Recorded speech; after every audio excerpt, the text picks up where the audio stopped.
Rib pain in pregnancy. ఇది most common complaint in pregnancy. చాలా వరకు 7, 8, 9 నెలల్లో వస్తుంది. కొంతమందికి 5వ నెల నుంచి కూడా స్టార్ట్ అవ్వచ్చు.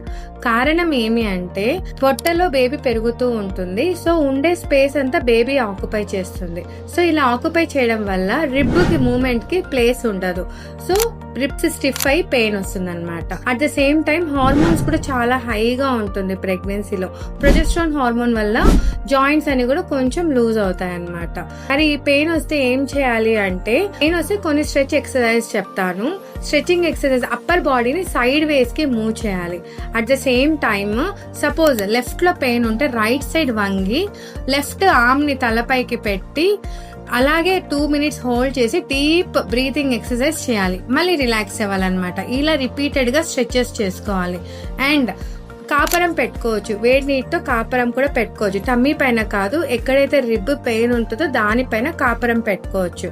పెయిన్ కిల్లర్ చాలా వరకు ఈ టైంలో అవాయిడ్ చేస్తామన్నమాట. మరి విపరీతమైన పెయిన్ ఉంటే ఇమీడియట్ గా కన్సల్ట్ అవ్వడం మంచిది.